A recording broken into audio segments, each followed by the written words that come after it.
محترم عزیز دوستو، السلام علیکم ورحمۃ اللہ تعالی وبرکاتہ۔ دوستو، آج کی ویڈیو میں ہم بات کریں گے اس وظیفے کے تعلق سے جس وظیفہ کو شعبان کے پہلے ہفتے میں کرنا ضروری ہے۔ تو آئیے چلتے ہیں اور جانتے ہیں کہ وہ وظیفہ کون سا ہے۔ اس سے قبل ہم آپ کو شب بارات کی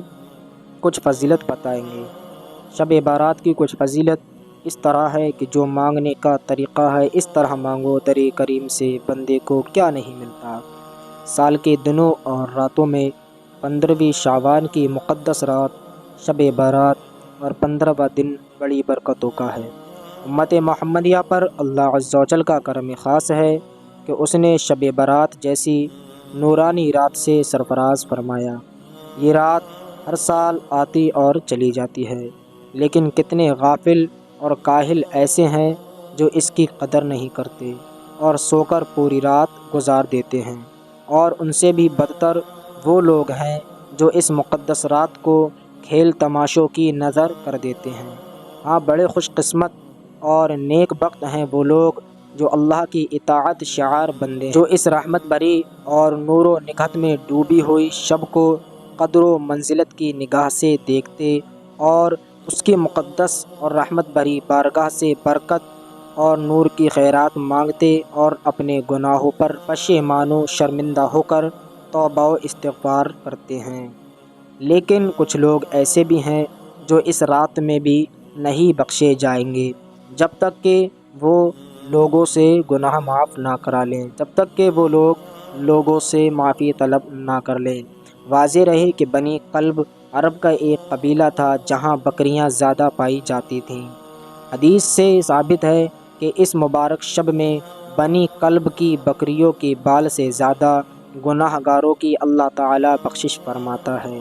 لیکن متعدد روایات سے یہ بھی معلوم ہوتا ہے کہ مغفرت و رحمت کی اس مقدس رات میں چند ایسے بھی بدبخت ہیں جو بغیر توبہ کے معاف نہیں کیے جاتے اور وہ رحمت خداوندی سے محروم ہی رہتے ہیں۔ وہ یہ ہے مشرک، یعنی خدا کے ساتھ اس کی ذات و صفات میں کسی کو شریک کرنے والا، ماں باپ کا نافرمان یعنی ماں باپ کی نافرمانی کرنے والا، اور نجومی ستاروں سے غیب کی خبریں بتانے والا اور اس پر یقین کرنے والا، جادوگر اور فال کھولنے والا، بد مذہب، قاتل اور رشتوں کو کاٹنے والا، کینہ پرور، سود کھانے والا، سود دینے والا، زنا، بدکاری کا عادی، شرابی، باجا بجانے والا اور گویہ، اور بھی بہت سے ایسے لوگ ہیں جو اس رات میں بھی اللہ رب العزت کی رحمت سے محروم رہتے ہیں جب تک کہ وہ بندوں سے معافی طلب نہ کر لیں، اور جو حقوق العباد یعنی بندوں کے حقوق اپنے اوپر ہیں صاحب حق سے مل کر معافی طلب کر لیں کہ بندوں کا حق اللہ تعالی معاف نہیں فرماتا جب تک کہ وہ بندہ خود معاف نہ کر دے جس کا کسی پر حق ہے۔ بندوں کے چند حقوق یہ ہیں، مثلا کسی کا مال یا جائیداد ہڑپ کر لیا، قرض لیا، کسی کو گالی دی یا کسی کو ناحق ستایا، کسی کو ناحق مارا، کسی کا مذاق اڑایا، استاد اور ماں باپ کی نافرمانی کی، پڑوسیوں کے حق کی ادائیگی میں کوتاہی کی، تو ان کو ضرور معاف کرا لیں، اور جو چیزیں مال، جائیداد وغیرہ واپس کرنے کے لائق ہیں ان کو واپس کر دیں یا صاحب حق سے دست برداری کرا لیں تاکہ آخرت کے مواخذے سے بچ جائیں اور شب برات کی برکتوں سے بھی مالا مال ہو جائیں۔ اور اب ہم چلتے ہیں اس وظیفے کی طرف جس کو شعبان کے پہلے ہفتے میں کرنا ضروری ہے۔ اگر آپ شعبان کے پہلے ہفتے میں اس وظیفے کو کرتے ہیں تو انشاءاللہ تبارک و تعالی آپ اس کی فضیلتوں سے سرفراز ہو جائیں گے۔ امام جعفر صادق رحمۃ اللہ تعالی علیہ نے فرمایا، جو انسان شعبان کے پہلے ہفتے مغرب اور عشاء کے درمیان 3 مرتبہ سورہ فاتحہ پڑھ کر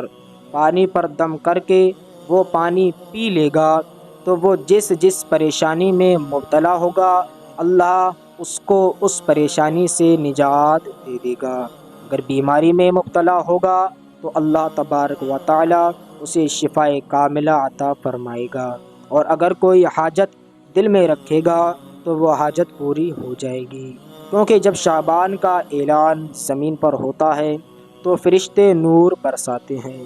اور ہر